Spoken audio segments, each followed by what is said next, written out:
Hi, my name is Reggie Williams, and I'm one of the executive directors of Black Film Space. Black Film Space is a nonprofit organization dedicated to supporting the careers of Black filmmakers. We host workshops, panels, and other community building events that are designed to support Black content creators. We also have a membership program that offers discounts to filmmaking resources, free events, a filmmaking database, grants, a mentorship program, and much more. In the next episode of the Black Film Space podcast, we interview Alece Oxendine, the Director of Industry and Festival Outreach at Columbia University's film program. Alece also serves as a board member for Black Film Space. Alece has dedicated over 12 years of her career to helping emerging independent filmmakers through her work in marketing, social media, partnerships, and strategy at Film at Lincoln Center, Fandor, and the Athena Film Festival, to name a few. Her focus is educating filmmakers about digital distribution practices and navigating the industry.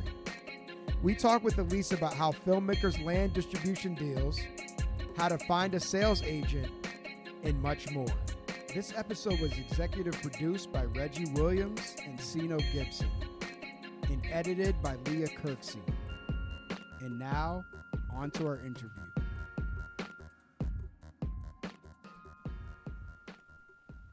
All right, Alece, welcome to the Black Film Space podcast. How are you today? I'm doing good. Thank you so much for having me. Thank you for being here. So you have a background in marketing and digital distribution. Can you walk us through your history and background? Yeah, I definitely have a background in marketing and distribution. I actually got my start in the film industry through marketing. I definitely started off as a marketing assistant for BAM in Brooklyn, BAM Film in Brooklyn, putting up posters, tweeting when Twitter was fairly new for companies, and just like really promoting independent cinema.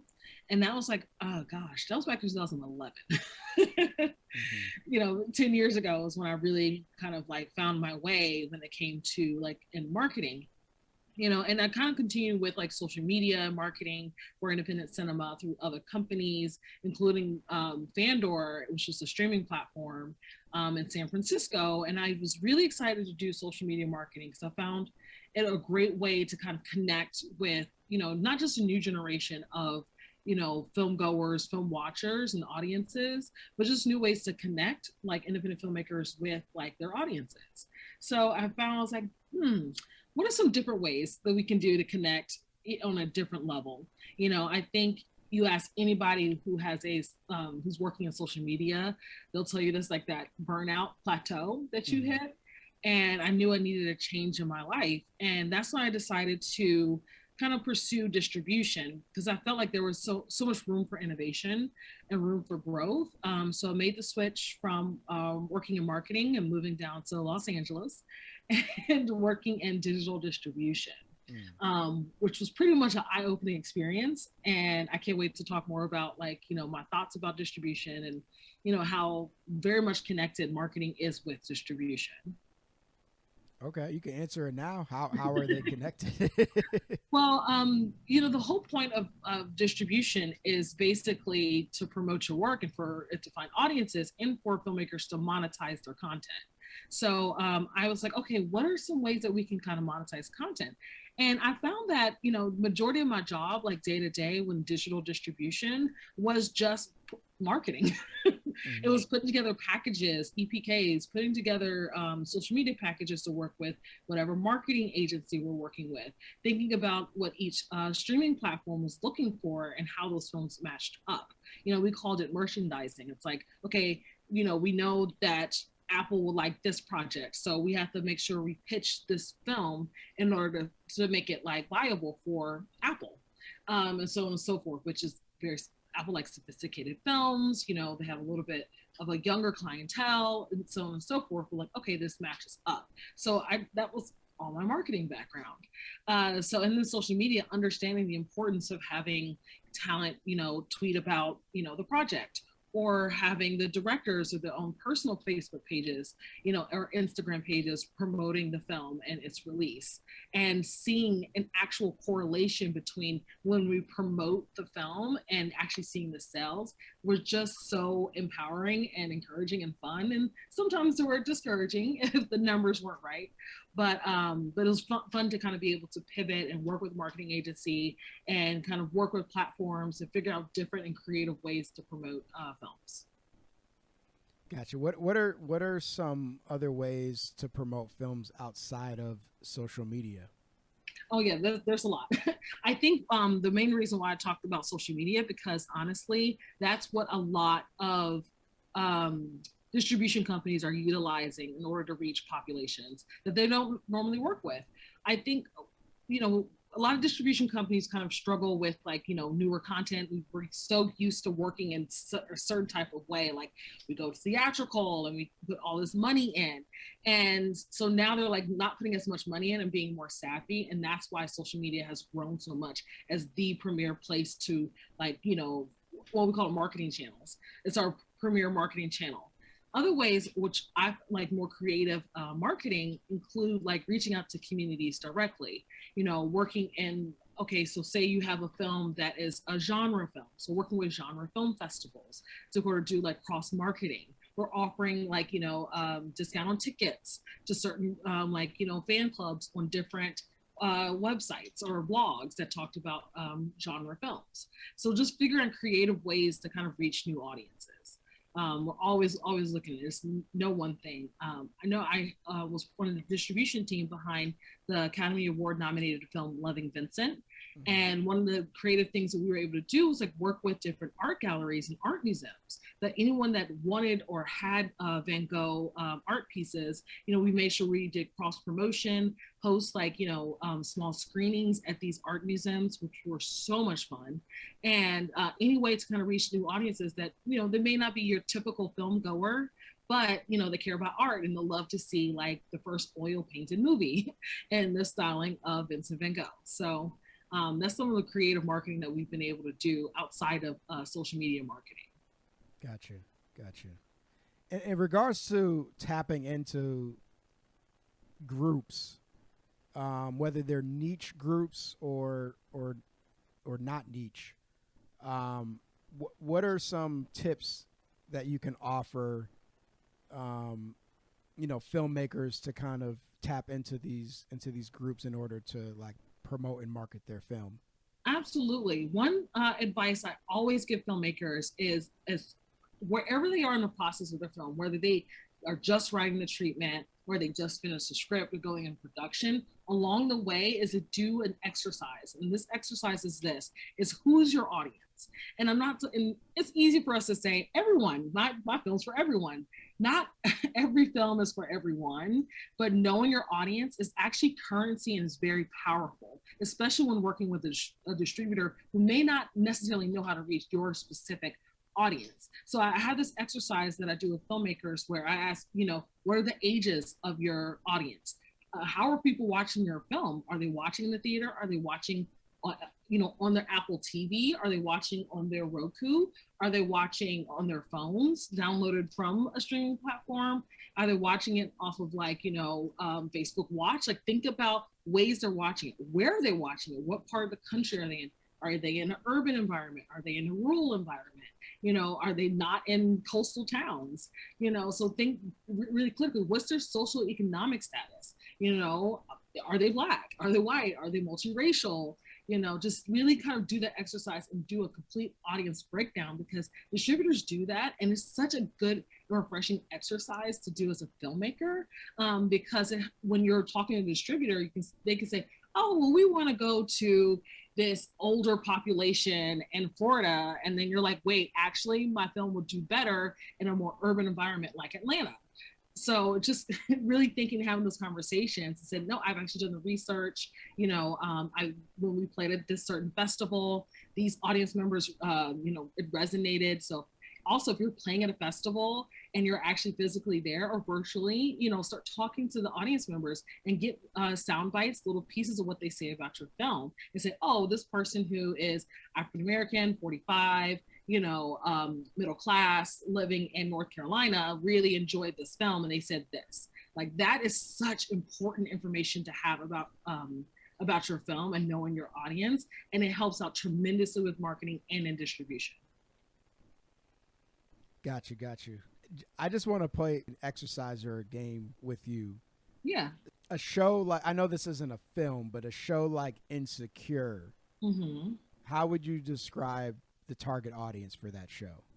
Target audience is your Black millennial. They call it the Blavity Blacks. Mm-hmm.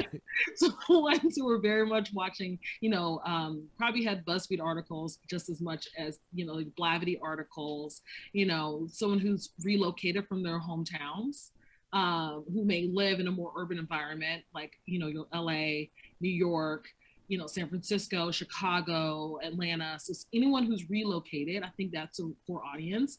I think it's anywhere between 25 and probably late 30s. I think it resonates the most when you're in these kind of relationships where, with friendships and, romantic relationships, where things are kind of forming and finding their own paths and the careers to kind of match the characters. I think one thing that, Issa Rae has done exceptionally well with this too was like the music. So anybody who's really into music, so you're getting a lot more creative population as opposed to people who work in corporate America, because they're going to be able to recognize the music. They're going to be the millennials who have disposable income in order to take a trip to Mexico together with a friend group, and or going for a promotion. So I think that they are in urban areas. They range from ages 25 to 39. They're skew mostly women, mm-hmm. And so higher social, like middle class or upper middle class. So that's how I would best describe that audience. Okay. Yeah, that makes a lot of sense. Why did you mention relocating though? I think it's relocating because, I've been I lived relocated to San Francisco, New York, LA, and I'm originally from North Carolina. Mm-hmm. And I think it's the ones who are a bit more of a risk taker when it comes to like finding, and also in terms of finding a new community, because I think what Insecure does really exceptionally well, it's like, if you're kind of like aspirational, like how do I find groups of people like this? I think Insecure is very aspirational for a lot of people who like move to a new town, want to get to know more people, even though there are not many relocators in that in the series. But I think it kind of speaks to the person who was like, oh man, I would love to have a friend group like that, even though Molly was trash with the way she acted in the last season. Not too many spoilers, so someone's not caught up. But if they haven't watched it at this point. It's been like a year. It's been a year. It's been a year. So I think it's something that kind of represents that. So people who like relocated, people who've taken a bit of a risk in life in terms of, seeking out new friend groups. Or reevaluating their own friend groups, reevaluating their own relationships that you're kind of almost forced to do when you move to a new place. Mm-hmm. Got you.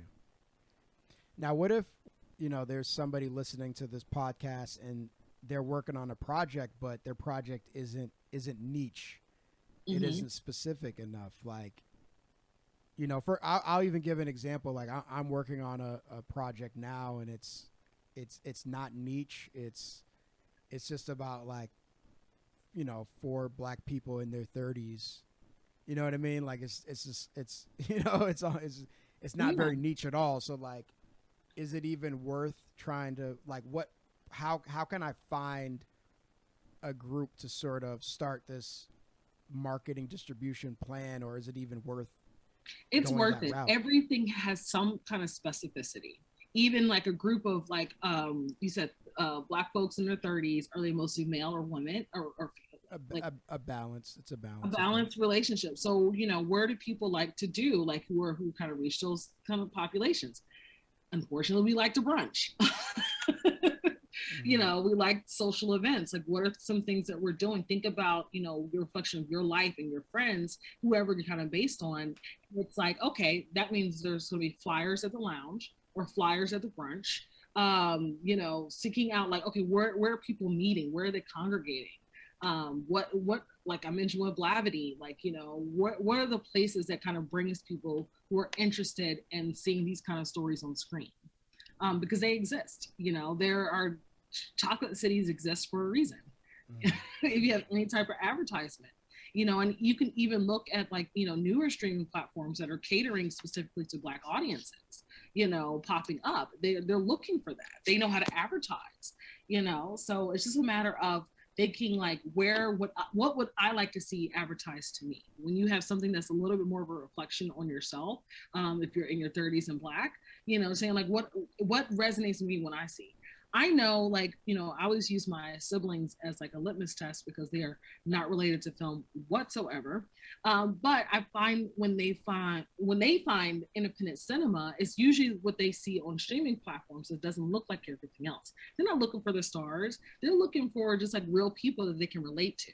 So they're utilizing these platforms. They're like, oh, okay, let me check out what's on BET or Aspire, or BET Plus, or what's on Aspire, or any other sites that they can look at, Quelle TV. Like, I want to invest. I want to support Black stories that just show us, you know, in life, and not just overcoming obstacles. Maybe just overcoming obstacles of a bad breakup. So there's definitely an audience there, and it's just it may take a little bit more effort to find, but it's there. Trust me. Gotcha. Okay. How do distribution companies serve filmmakers? That's a wonderful question. The right distribution company serves filmmakers by cutting that check, getting the film out to the platforms. You know, that's the whole purpose. That's why it's called distribution. It's to like distribute, to send out, to disseminate information, to send out the films to the world. You know, I really enjoyed my time working at Good Deed Entertainment, because we had weekly calls with the filmmakers, you know, and it was any filmmaker who wanted to join. It was of course always the director, always the producer, but sometimes we got some of the talent who wanted to join the conversation. Or we had one of the writers who were like, I really want to join the conversation.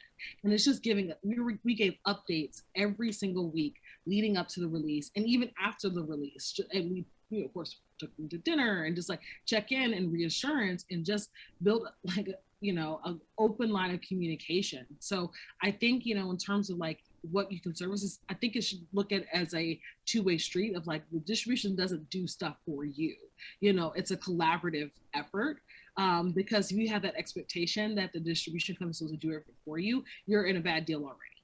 So definitely think of it as like, okay, you may not have final say with what the final poster looks like, but you will have a say. They will show you some options. Or they may be like, oh, well, we want to change the name of the film because we want an alpha stack, which means you want your film to start with a higher letter in the alphabet so it can be optimized on different platforms that list films alphabetically. So, you know, I had one situation where we wanted to change the name and the filmmakers were like, absolutely not. And we're like, you know what? Okay, we're not going to push back. But another film, you know, we're like, hey, we want to change the name because it has the word gun in it. And it was around the time there were a lot of school shootings. So they were like, you know, we understand. And we were able to change the name. So it's just like you want that open line of communication.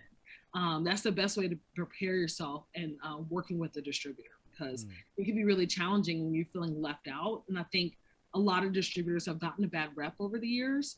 And it's to their own fault. It's a lot of them their own fault. But I think honestly, there are still good distributors left. They're just as overwhelmed as you are in some cases, because if they could, they would distribute all the movies. But you know, they're small teams. They don't have the bandwidth to showcase everything, and also they may have a certain aesthetic they're going for. Like, you know, looking at A24, which they have the A24 aesthetic, so it doesn't fit in line with it, you know. And I want to point something out about that too.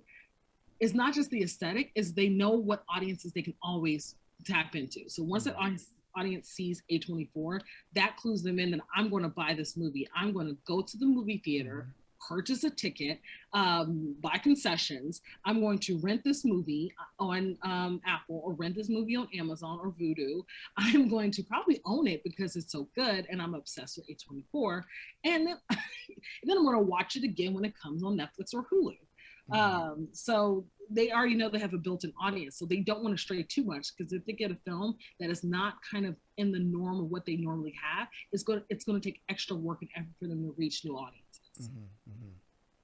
Yeah, they've done an excellent job in their branding. It's like, you don't even need to know what the movie is about. You know it's going to be a certain quality. And that is very, very intentional on behalf of A24. That's why people are like, oh man, I want my film to play at A24. Well, it's like, is it an A24 movie? Is it something they can reach their core audience on a consistent basis? If it doesn't fit that, then you're not the right fit for A24. So A24, they acquire films. It's not just them. I always imagine they produce the films. Like, yeah, so I'll give you a little bit of information of why that exists. There are more and more of these distribution companies that are becoming micro studios, because it's actually cheaper for them in the long run to produce the films and, you know, distribute them themselves. Because if you're playing at Sundance, for example, and you know you're all automatically buying a film out of Sundance, it starts at like 7 figures. Especially if it's a popular movie, you're paying, and that's a minimum guarantee, MG, which means at minimum I'm cutting a check for $1 million. It may be paid in installments, or you get paid after you reach certain milestones. But like, we're buying this film. That's those announcements you see. This film sold to Amazon for $22 million. This one sold to Netflix for $5 million. That's way more money than actually producing the film. Themselves, you know, distributing it, keeping everything in house. So you're going to see it's not just A24. A lot of the kind of growing distribution companies are following suit with that, because it's just cheaper. It's just more cost effective, I should say. Yeah, gotcha. Do you think it's worth self-distributing, like selling a film online independently? Does that even, because the marketplace is like crazy right now, like just there's just so much content out right now. It's like, if you have a solid film, is it better to just go to the film festival route and see if you can get some sort of distribution deal, or is there any value in independently selling it and keeping like majority of the money? So, having worked in self-distribution at a terrible company, I can tell you that in theory, self-distribution works in theory, but in practice, it doesn't, because it's not a viable business model for any company to help you put your films on different platforms, you know, and then you're pretty much, as a filmmaker, boxed out of working directly with platforms that are actually going to monetize your film. So, for example, Amazon is not taking on any more documentaries or shorts in their video direct program, because they were inundated with content that just wasn't up to par, up to standard for their site. So they were getting many complaints from, you know, people watching the films. Were like, why is this even on here? The quality is so low, I can't even hear the movie. So I think, you know, there's been, the bottom kind of fell out about self-distribution about 2.5 years ago, or maybe even 2 years ago. So that back in 2018, 19, the bottom fell out when it came to self-distribution. So we're kind of moving away from that. I'm pretty sure in the next couple of years, because we're going to hit a production boom in the next post-pandemic, they're going to come back. But I say buyer beware. Beware of, they're like, oh, we'll deliver the film to the platforms for you. You have to pay a flat fee. Yes, in theory, you're supposed to like keep most of the money, but you end up not. I don't know if y'all heard about the lawsuit with Distributor, and how they, you know, there's millions of dollars that they owe filmmakers almost. Yeah. Like, it's an insane amount of, like, it just doesn't work, because you're having to go through a third party in order for the platforms to pay the third party, then they have to pay you. So you have to trust that a company is going to make good on their word. And I think a lot of people are scared after Distributor. So I think that it's going to be much harder. I think also, if you are going to festivals thinking you're getting distribution, you're already behind. I would say about at least 50% of the films that play at Sundance already have distributors. And I would say out of all the films that play at Sundance, not just the 50%, but all the films, 75% have sales agents, have people set up already. 100% have publicists. like if you're going to go to any festival, get a publicist, especially if it's any type of reputable festival. Even it's like, you know, a festival like, you know, you say for example your New Orleans, you know, for South by, you know, Pan Africa. I've actually encouraged filmmakers to get publicists at the Pan African Film Festival. There's any festival that you're playing at, hire a publicist. Hire a publicist has a good relationship with sales agent. That is the way to go, because you know, as a distributor, as a buyer, I'm going to the festival to watch films I'm already familiar with. You know, I've already spoken to the sales agent, and they're like, "Well, we could see it in the link, but we'd rather you watch it at Sundance, or we'd rather you watch it at the festival so you get the experience of being in the crowd." Or we may have already seen it, and we're looking for our other team to take a look at it. But every distributor has a kind of chart of the films, and they prioritize the different films they want to buy, and they get that list before they even step foot into Park City, or step foot in Austin, or step foot in New York for Tribeca. So we already kind of know what we're going to buy. And this film's probably had buzz before. And also sales agents work with the festival. So I always tell people, one does not submit to festivals, you're invited to festivals, especially the major ones. I know everyone's like, well, maybe that one chance. You're at a 0.1% chance of your film getting into the major festivals off of a blind submission. 0.1%. So what is the point of the festival?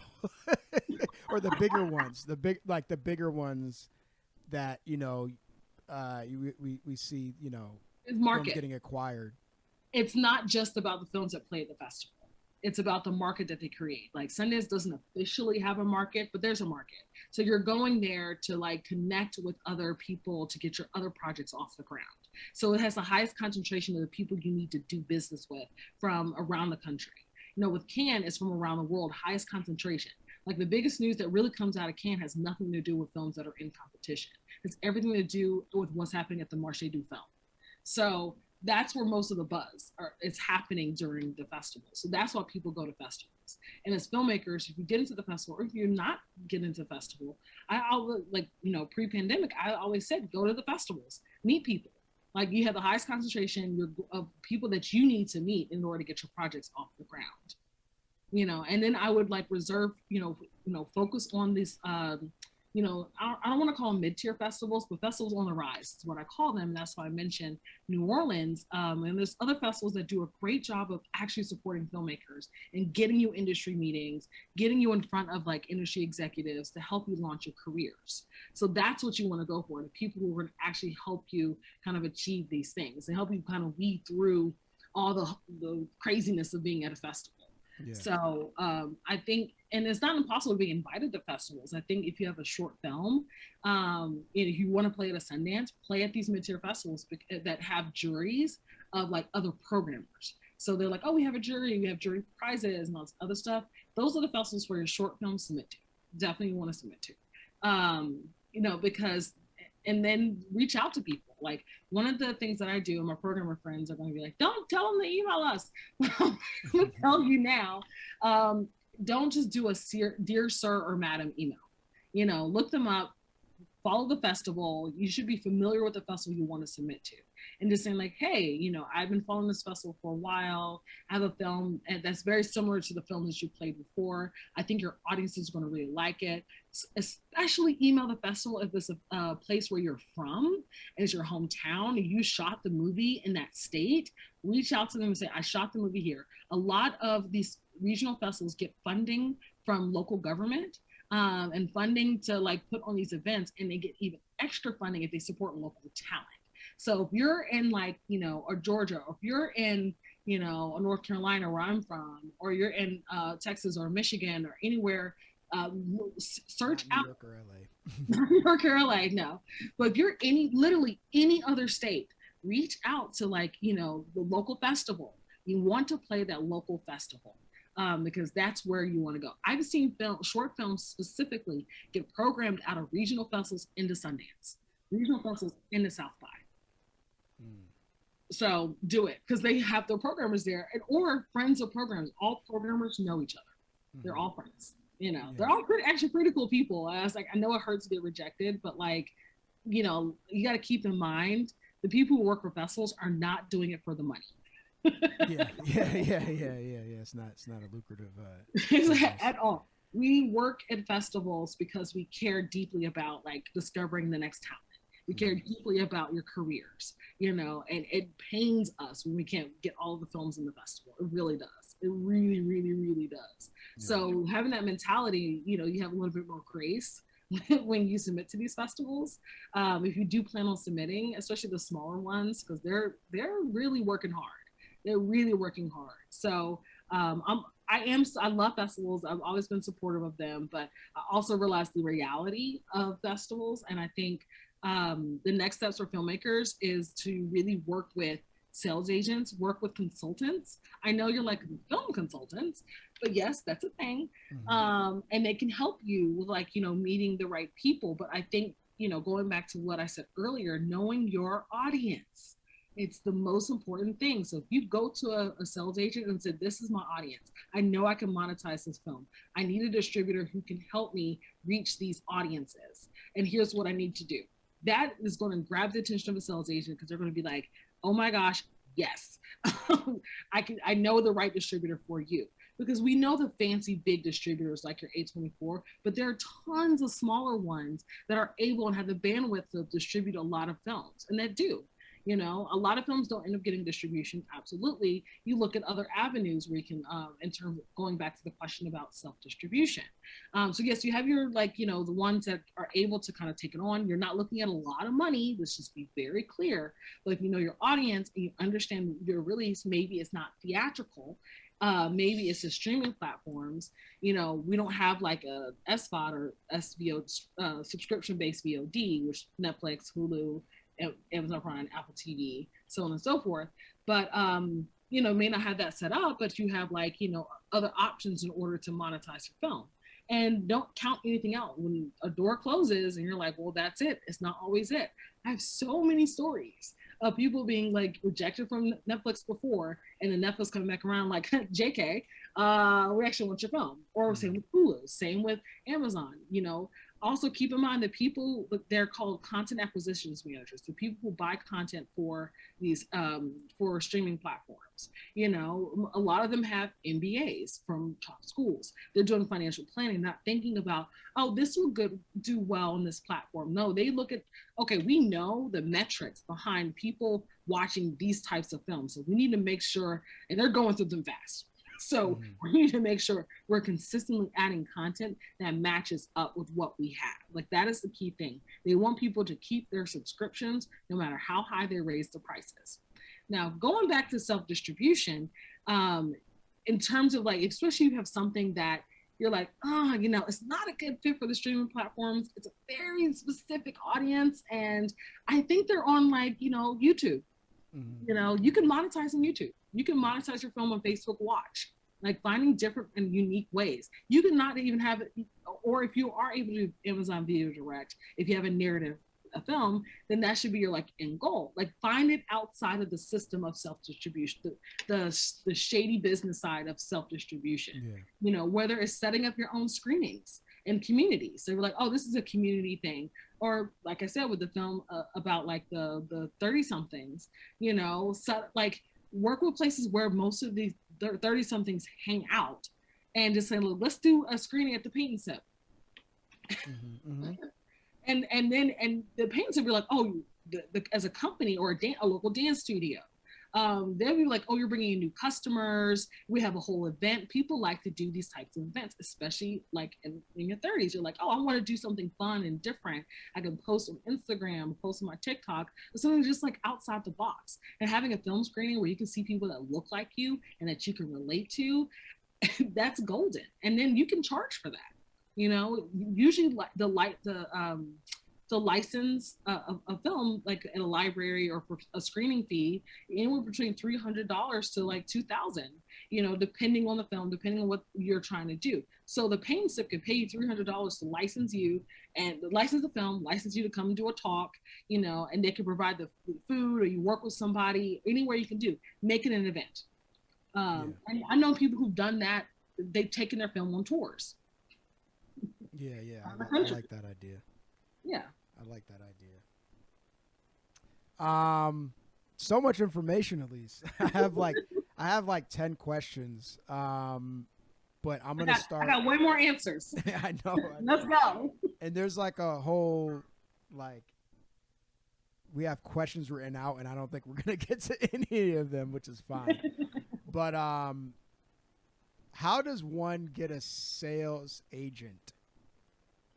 Yeah, so I think in order to get a sales agent is to understand, where they are, who they are, do research. So, you know that there's a sales agent that's Cinetic, there's the film sales company, there's several sales agents. And I think one of the, I love these kind of research tips and how to find things on the internet. I don't know if you ever had okay, I'm dating myself. I call myself an elder millennial, but like in one of my classes in college, they taught us how to do research and how to find things and find people.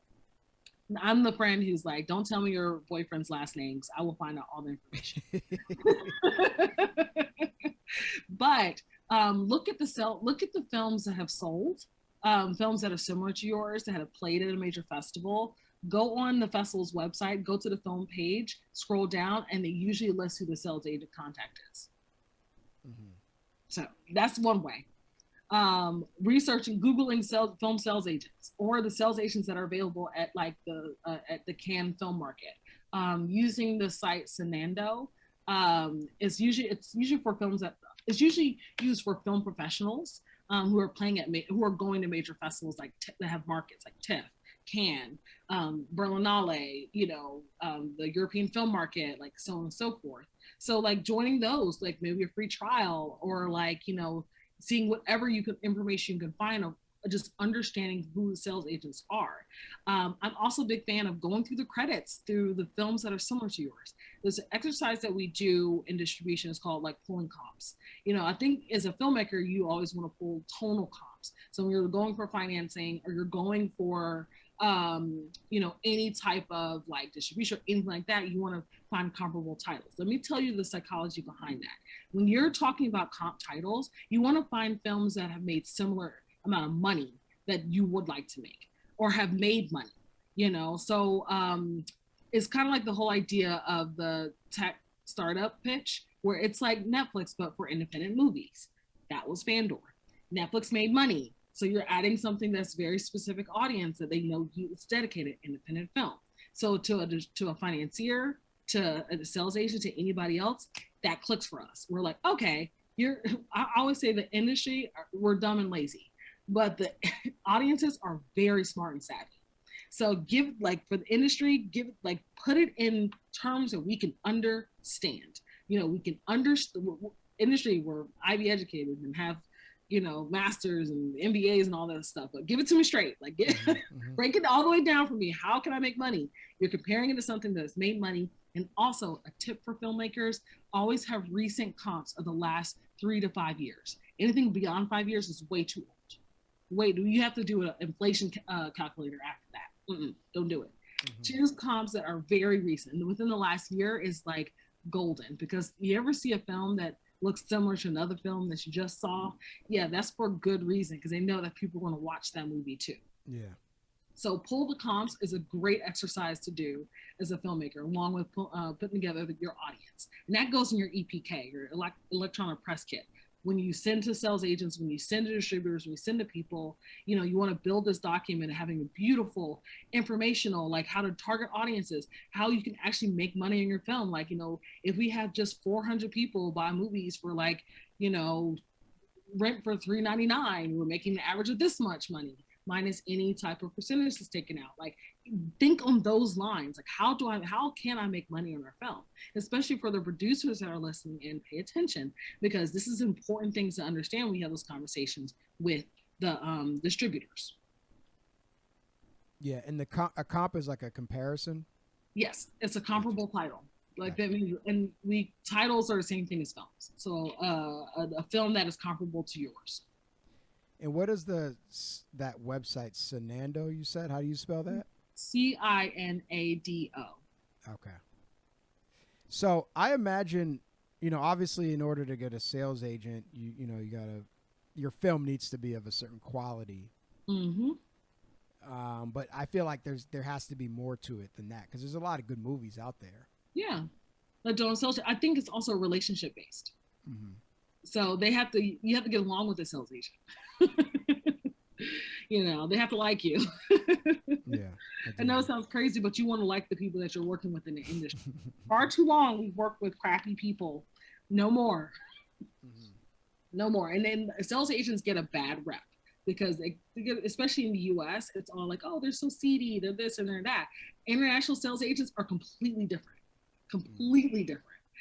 It's kind of hard to describe, but it's something, it's because it depends on the country.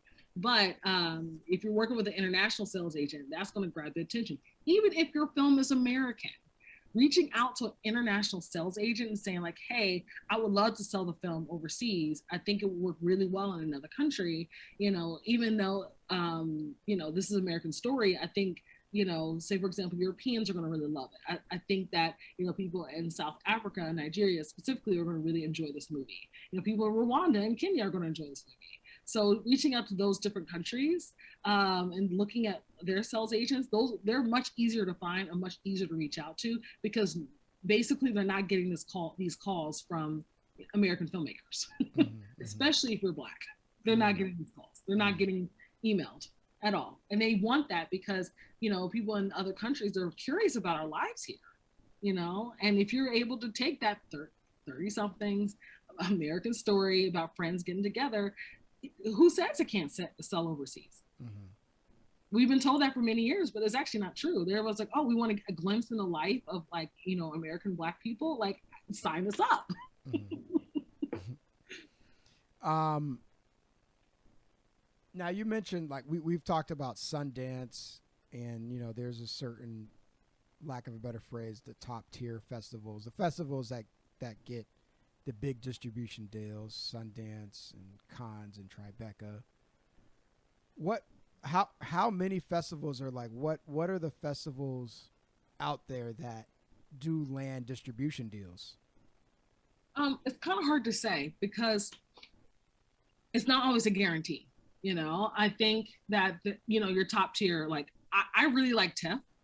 You know, TIFF is co-run by Cameron Bailey, who is a brother, Caribbean origin Canadian, and is always looking for, you know, Black American stories, you know.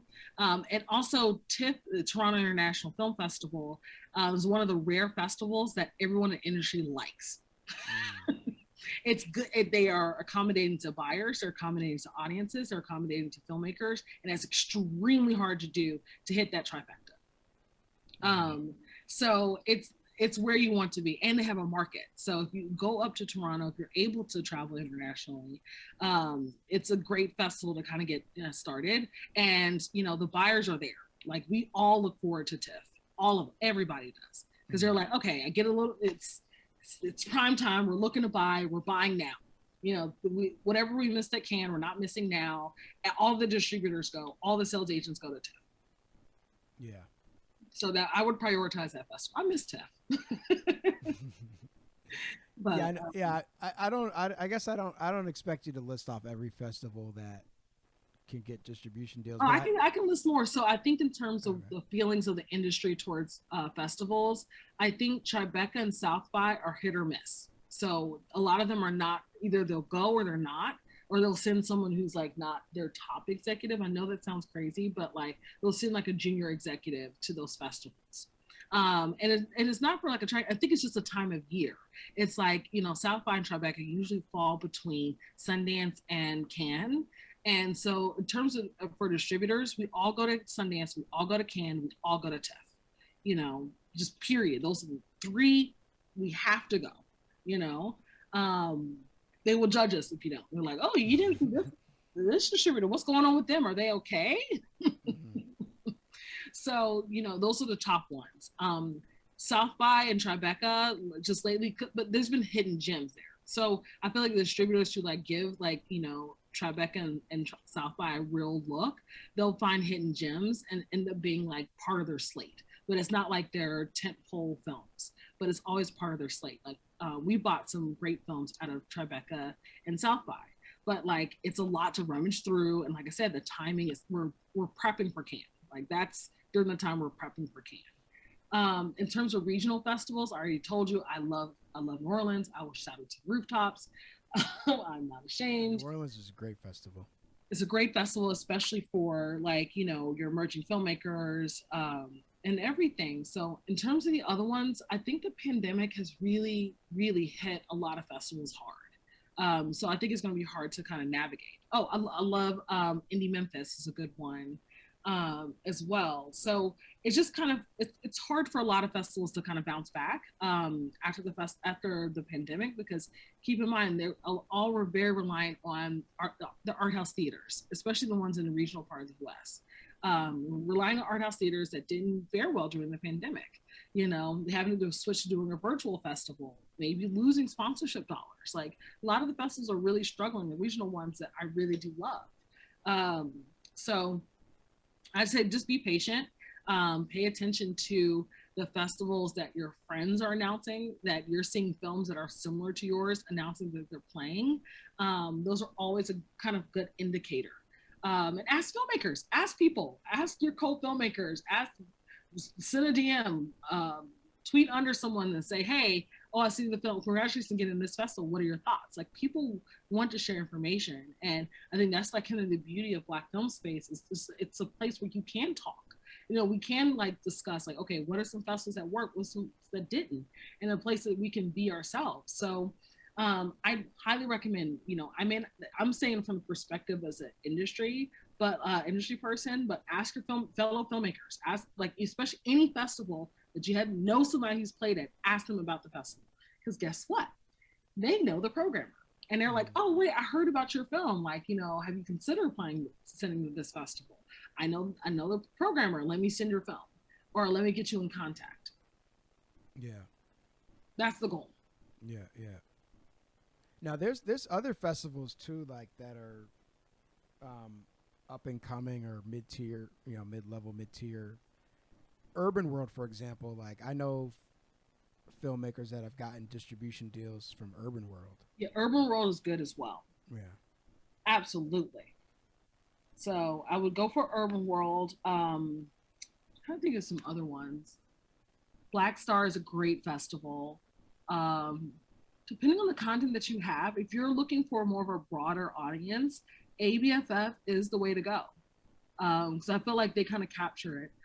In terms of short films, Palm Springs is a great short film festival that's getting the attention of a lot of industry. Another one for script competitions, Austin Film Festival, hands down has one of the best screenwriting competitions that I know managers and agents pay very close attention to.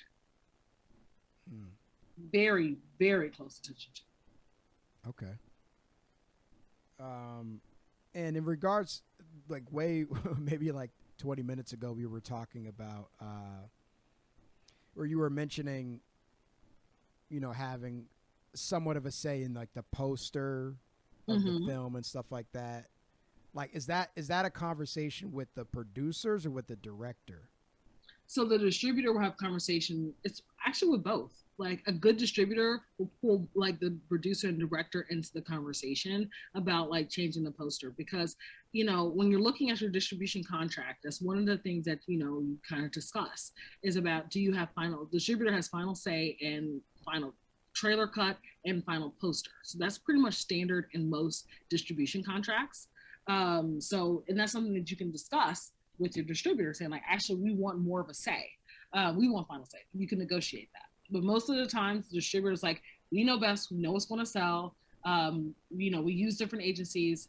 You know, what I used to do, like any poster mock-ups, I would like use Photoshop and place them in the online marketplace and put together like mock-ups within the platforms of what's going to stand out. And everything that we were trying to do was how do we sell the movie? It went down to that level. So what I would do as a filmmaker, don't get too attached to your poster design, don't get too attached to your trailer, because the distributor will have final say in that, and trust us on it. It makes a difference. It makes a difference, a huge difference. Certain things that you see as the filmmaker, like this is a great shot, but like it's a great shot, but it doesn't work. It's not going to grab someone's attention when they only have 15 seconds to watch this trailer or 15 seconds to get their attention in order for them to buy the movie. Yeah. So yeah. What is the process of a distribution deal like in regards to the financing of a film? The process of of getting distribution. Yeah. So in an ideal world, it would happen like this, where you get a sales agent. So say you are, let's put in the scenario of you playing at TIFF, okay? You know you're playing at TIFF, you got the notification, they told you to hold off on letting anybody know or tweeting about it until like the press release comes out in like a month, right? That is when you email a sales agent and saying like, hey, or ask them like, hey, thank you so much. We're so excited to get in. Oh my gosh, yay. Can you feel free to connect us with sales agents, or do you have any sales agents that you work with or publicists that you work with that you really enjoy? They're going to be like, absolutely, talk to Cinetic, talk to Susan Norgett, talk to what are the other ones? Brigade Marketing. So talk to those folks. They're great. So you're going to grab a publicist. Sometimes you get a publicist before the sales agent, but most of them know each other. So either or, just saying like, we're looking for a publicist and a sales agent. We want to make sure we're getting in front of distributors. So get them on early so they have access. You can sign whatever contract. They get access to any press materials. They watch the film ahead of time, so they know how to pitch the film at the festival, right? So your film premieres at the festival. Yay! You're announced and everything like that. So that your publicist is the one who's fielding requests from distributors, or sales agents fielding requests from distributors. Like, oh, this is right into our slate. We were interested in watching this movie, and the publicist and sales agent are gonna be like, well, we're going to hold tickets for you at the screening. So they go watch the film, they love it. After the screening, they're like, let's have a conversation. So it's the backroom conversation, the writer, director, the producer and the director, sales agent, publicist, distributor. They're having a conversation. You come to agreement, but you want to announce that time. So like, okay, let's go. We have the distribution agreement. You're going to get the short form distribution agreement. It's not going to be a long form when you're at a festival. Okay. Mm-hmm. If it wasn't at a festival, you have it, and it's not the scenario of being at this event, you're still getting the short form distribution agreement ahead of time. We're going to have a whole nother panel on reading a distribution contract. But if you're getting this information, they want to buy the film. They want to give you a minimum guarantee. So at minimum, they're cutting a check with this amount of money. So say it's $100,000. I'm just using that money because it's easier. But in terms of most independent projects, it's $100,000 or less. The $1 million projects, you pretty much already have everything already set up. It's really hard to get that. Mm-hmm. Or your film was already played at the festivals. You haven't heard much. You had the sales agent or the publicist did get much, but the conversations are still going. A couple months later, you had the short form agreement from a distributor that really liked your film and advocated for your film at a particular company. That's happened before. I've advocated for films that we ended up buying at my old distribution company. So they're looking at this agreement. They want to own the film for 25 to 30 years. They're going to take a distribution cut of like 20 to anywhere between 20 and 40%. 40% was very high end, but your sales agent is going to take a cut of 12%, or a sales agent, 12%. Publicists either flat fee or percent, usually a flat fee for a publicist, and they want to buy all rights in all territories. Most of the time, they want to buy U.S. and Canada territories, or they buy all rights and sell off different rights to different sales agents in other countries. If they're looking for a deal with, for example, a streaming platform called Hulu or somebody, they're like, well, S5's already taken care of, and they're going to cover your minimum guarantee. So they do those deals. So maybe in those rooms, you're with Hulu as well. Or Hulu's on the phone, or something like that. Ooh, my distributor friends are getting mad. But it is what it is, for y'all to understand how this process works. And then they're like, well, we want to buy rights for, theatrical rights. We want to buy streaming rights. And those different streaming rights include like of course, your theatrical, or most of the time they do a day and date, which is you're released on platform like premium platforms for $6.99, like in theaters now. And you're also in 10 different markets around the US, so the top markets: LA, New York, San Francisco, Atlanta, you know, Boston. Boston, Chicago, so on and so forth. There's 10 different markets that are like the top markets, highest concentration of people in the US. They want those rights. They want the rights for transactional VOD. That's the buy and rent. That's where marketing comes into play, because marketing kind of determines how much you're going to be making. You're making the most amount of money in that time frame. That's 90 days. And some of the controversy that's going on right now about like pandemic and films playing on platforms, usually it's a 90-day window from the time, you know, the film is bought to the time it gets into, you know, well, not bought, I'm sorry, time it goes into theaters to the time it gets on different platforms. They're trying to shorten that window right now, shorten that standard window. They usually need that to make the maximized amount of money they can make on a certain film. I think it works to the benefit of filmmakers to shorten that window, because you can really kind of be a little bit more aggressive with marketing. Because I think the long window makes you a little bit lazier, like, oh, but on our end, that's where the real work begins, because we start working with platforms and when we're talking about merchandising and knowing the audience, that's where my job comes in. So I'm like, okay, I have this film, I'm breaking it down to the bones of what we can use to sell, like to really push this film to platforms and maximize the money we can make on these platforms. And you're like, well, what's the point of marketing when it comes to like, if it's on Hulu? If it's people are watching it on Hulu after 2 years, because you usually have a license agreement for 2 years on these streaming platform, on the subscription-based platforms, then they're like, oh, let's renew and pay you more money for the film to stay on our platform. Oh gosh, that was 10 minutes of like a typical distribution deal. And then after that, there's like, you know, other rights they can exploit, like educational, especially for documentary filmmakers, but also for narrative stuff, because I used to rent movies in the library. Like that was like my favorite thing to do, still to this day. There's different sites like Canopy and Hoopla. You know, there's ways that they can play in classrooms. You can play it in prisons, you know, and maybe the parks want to have like a screening, Parks and Recreation departments at like a local, you know, in a small town wants to have a screening because the film is shot in that state. So there's so many different ways of, we call it exploiting the rights, figuring out how we can sell the movie and maximize the amount of money we can make. So everything I just told you kind of boils down to how do we maximize the amount of money we make along the way. Especially because the distribution companies have to recoup the cost of the minimum guarantee. So they're like, okay, we paid $200,000. We got to make $100,000. Yeah, and $100,000.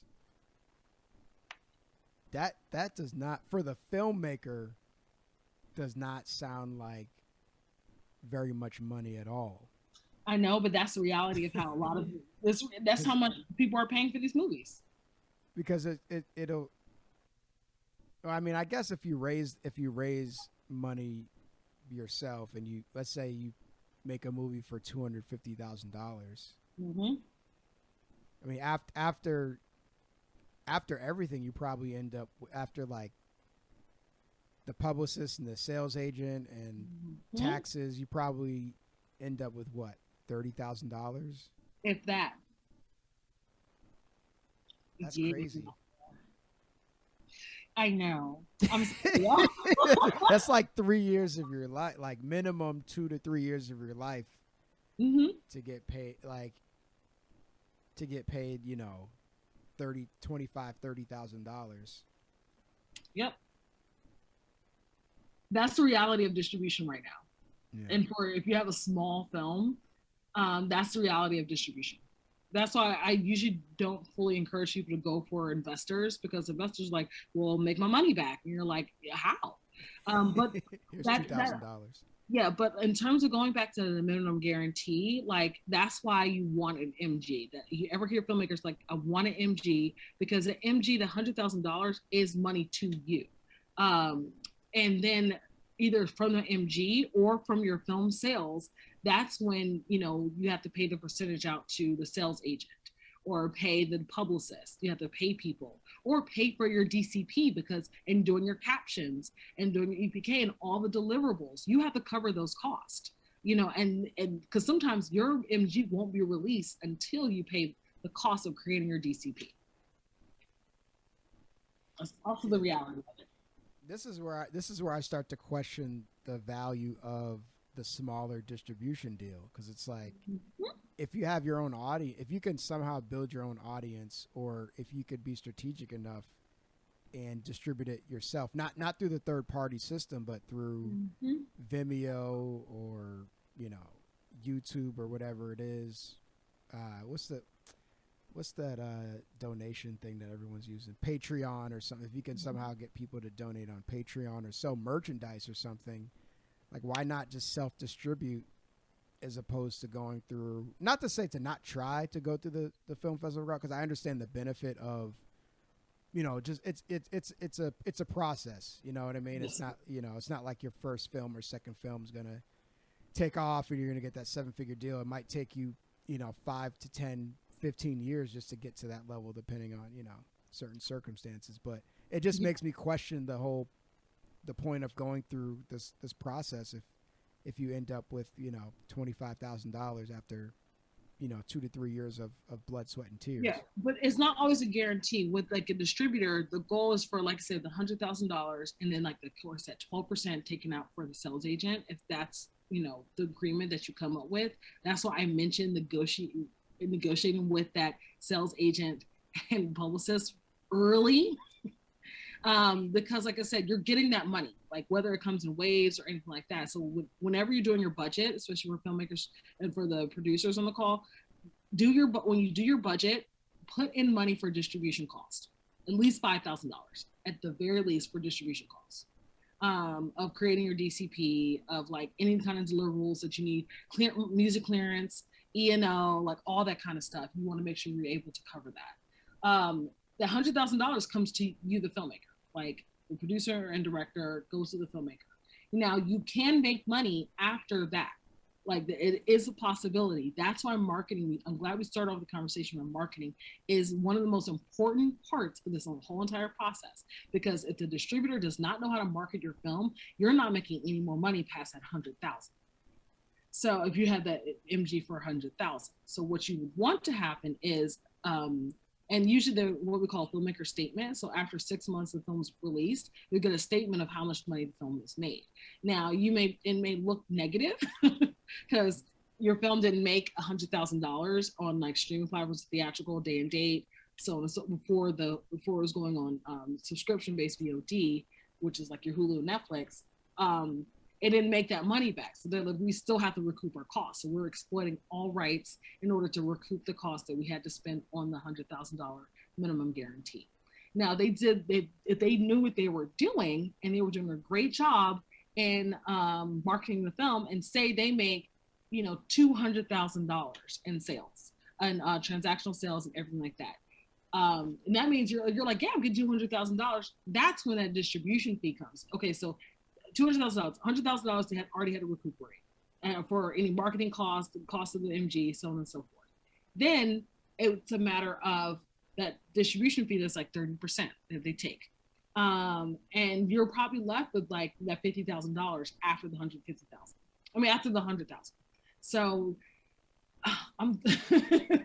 I wish there was like a better way of explaining this, but I'll probably missed something. So I apologize to the other distribution viewers listening in, but I just want to make sure you have a more realistic idea that, I know the goal is always distribution, but it may not always look like you think it's going to look like. It may be a little more challenging, uphill battle to actually make money on your films than you think it is. That's why I'm really glad you mentioned this idea of self-distribution and finding other ways. All that money and time and energy, like, is still going to be less with working with a distributor. Is still considerably less than actually self-distributing, because all that work you have to do yourself. Yeah. All that work you have to do yourself. Yeah. What about merchandise in regards to going the distribution route? It depends on the film. It really depends on the film. Like, for example, A24, of course they're going to merchandise because they're super fans. But if you want to make a t-shirt with your film on it, like, unless it's something that is very specific to the film, and almost to become a cult classic, I actually would encourage people to look into a good documentary to watch is How to Eat Your Watermelon in white company while still enjoying it. I'm butchering the name, but it's the story behind Sweet Sweetback Badass Song. Melvin Van Peebles, he did it first. He knew he, submitted the film to be rated, and they rated it X, but it was like all white people who rated X. So he created a T-shirt rated X by an all white jury, and sold that merchandise. The creativity. I mean, he was the godfather of independent cinema, like period. Not just black cinema, independent cinema. Yeah. Like he created the blueprint for it. I'm gonna get the name of this movie right. But he's literally my favorite director because he knew how to create within a system that was not for him and go straight to the community. I talked to my dad. My dad was a former Black Panther, and during that time, they went to go see that movie in theaters at least 3 times. Like every Panther had to see the movie in theaters at least 3 times. Yeah, that's dope. So he came up with a marketing strategy that was all on his own in the 70s. And then kicked off the Blaxploitation movie movement because studios saw what he did and they're like, hold up. So it is possible to get a distribution deal and be like, all right, I'm gonna sell this merch on the side. Yes, it's possible, but don't have it generic. Like I would love to have a T-shirt that says rated X by all white jury. So it's a matter of being very creative with the kind of merchandise that you put out. One thing that I will give, Hillmangrad is who didn't want to have the Hillmangrad T-shirt. At the time when Lena Waithe started the company, like who wouldn't want to have that? That was something that was cool and that was cultural and of the moment. So that's what you want to go for, things that are just going to be like just that people would want to wear. Because there's a lot of merchandise out there. There's a lot of clothing companies. There's a lot of there's a lot of stuff out there. There's a lot of goods out there. What's going to be that one if people see it, they're like, I got to get this. Like, and then people are like, oh, what's that T-shirt from? It's hilarious. Or it's so great. Oh my gosh, it's so poignant. Like, it's amazing. You're like, but it's from this film. Like, have you not seen the film? Like, you need to watch it. It's on like YouTube TV right now. Yeah. So in regards to web series, is that something you can speak to in regards to like getting distribution for a web series? Web series are a little more difficult because I feel like the industry is still figuring it out.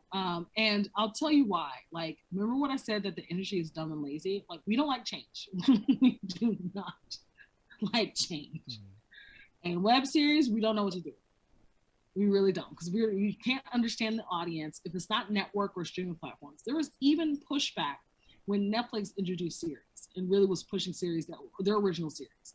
Everybody was like, well, what are you doing? Are you trying to be like a network? We're confused. So even to this day, people are still wrapping their heads around like series that are on streaming platforms. So we still have a long way to go when it comes to web series and finding distribution independently. Yeah. It feels like web series were bigger maybe like 8 to 10 years ago. Right.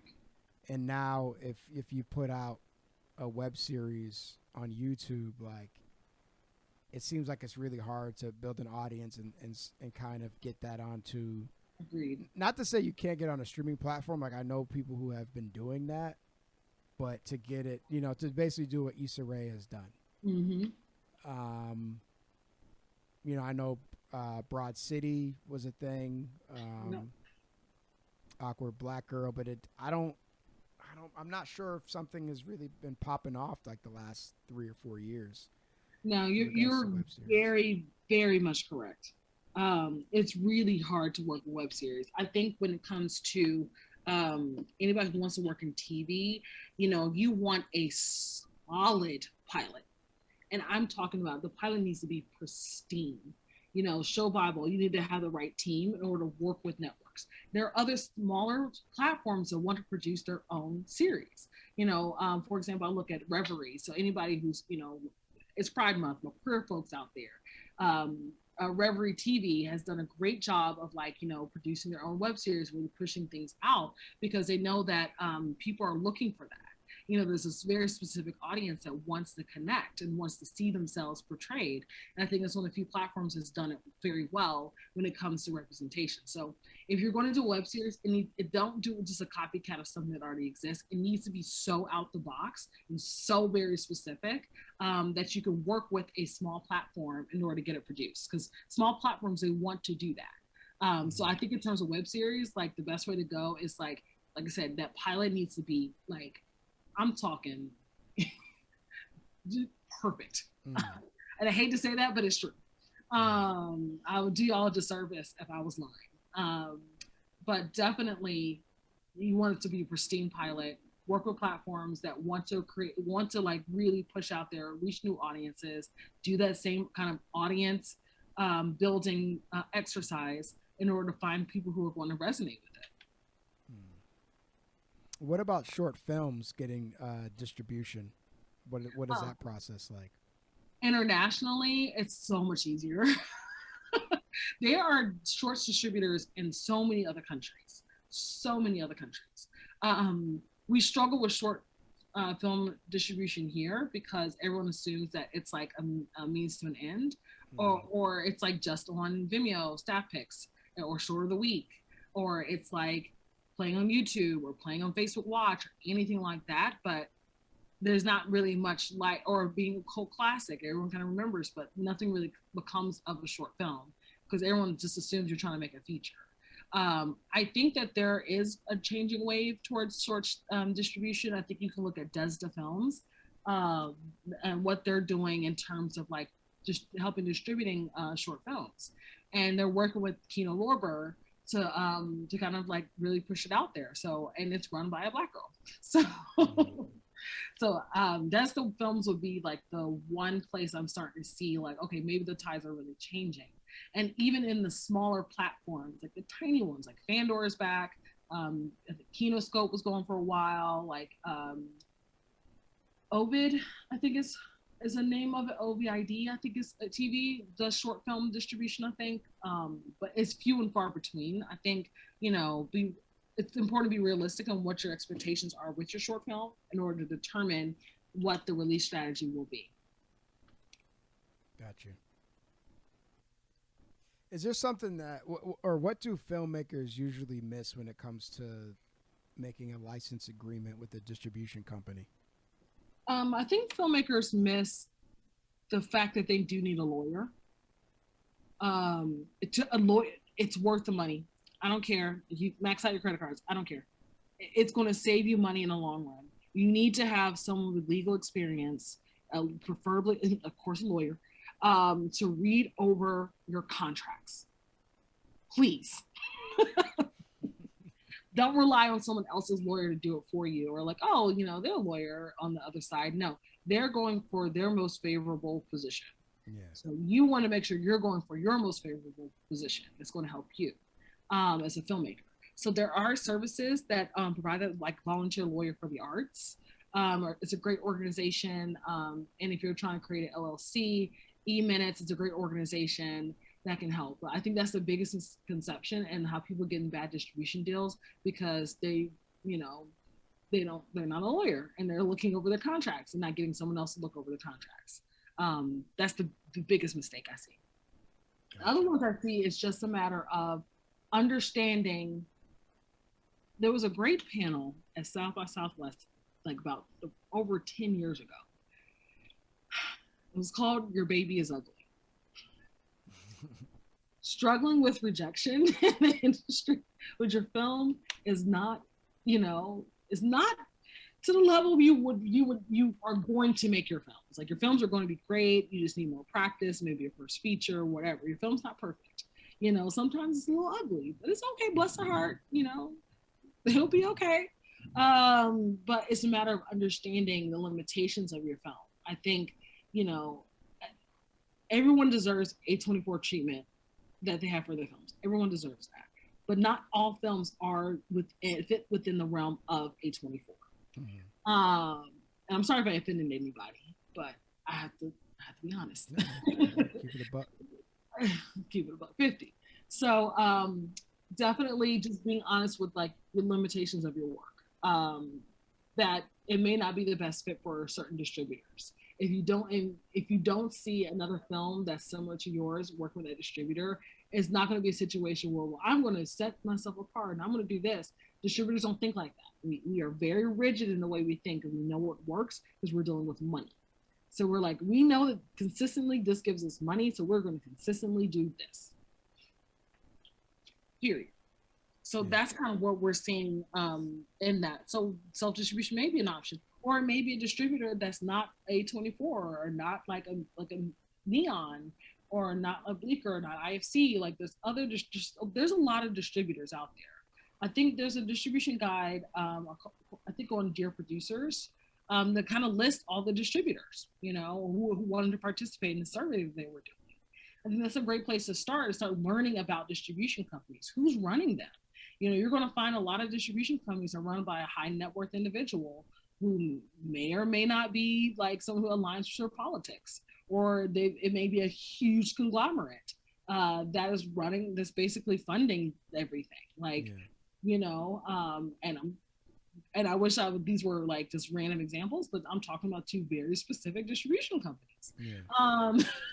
It just happens. Just understand, like, you know, get a sense of what are these distribution companies, how are they making money, you know, what kind of films they're looking for. And I think this is a good exercise to do when you're shopping around your script. And also, if you have a script and it's in that phase where you're like ready to go out to people, start going out to people. Start going out to financiers and say, like, look, we're looking for distribution partners. We're looking for producers to come on board to put money in to kind of help with, like, you know, releasing the film. I have someone I consult for who actually just had that deal, and it's the dream deal. A little too good to be true, so I told him to get another lawyer to look at it, but it happens, you know? So I think it can be challenging and discouraging, especially with distribution. It's probably it's the most discouraging part of filmmaking. It is very discouraging because you're like, like you said before, you put 3 years in, you only get $25,000. Like, what? But that is the reality for a lot of films. So kind of the one thing I'm passionate about is making sure that y'all are educated about the process and managing expectations. Maybe it helps you adjust your budget. I hope so.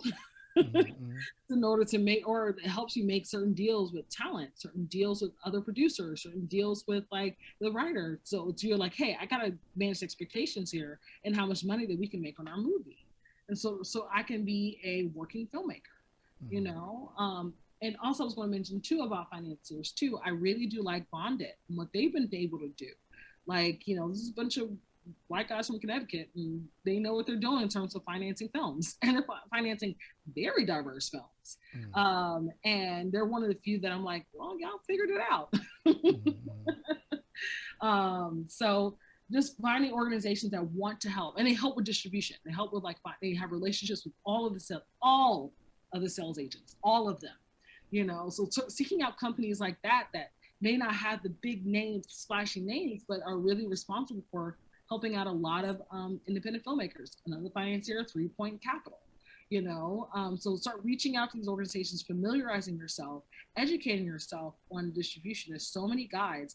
Don't trust everybody. Like, really, like, if they're not explaining things and explaining terminology and taking their time to break down things, they're not worth your time listening to. You know, really kind of vet. And also I encourage anyone listening, vet what I have said. Pause and go, well, I got to come back to that. She said, what now? Please, like, check me. I am fine with that. Yeah, you gotta do your due diligence. You gotta do your due diligence. Things change too. Things change. And we don't play with our money. We don't play with our money. We don't do that. We don't do that. So yes, do your research. Due diligence is so important when it comes with distribution. Yeah. All right, Alece, thank you so much for all of this information. This was incredibly insightful. I personally learned a lot. It's given me something to think about. And I am sure that whoever's listening to this is going to find lots of value. Is there anything else you wanted to add before we let you go? Not at the moment. I'm just, like, you know, excited about seeing people's work from the Black film space. excited about meeting more members of the Black film space and all the wonderful things that we're doing. So, yeah. Awesome. And where can people find you on the internet? On the internets. Feel free. I'm on all platforms under Fear Alece. I'm pretty sure you're going to probably we'll tag you. We'll tag me. Yeah. But yeah, just stay connected. Feel free to. People reach out to me all the time, and they have questions or follow-up questions. Like, I may not get to it right away, but I will answer you back. So. Awesome. Thank you so much, Alece. Of course. Thanks for having me.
Thanks for listening to the Black Film Space podcast. If you're interested in attending our events, becoming a member, or donating to our mission, please visit us at blackfilmspace.com. Also, follow us on Instagram, Twitter, and Facebook at Black Film Space. Subscribe to our email list and podcast. All right, peace out, and see you soon.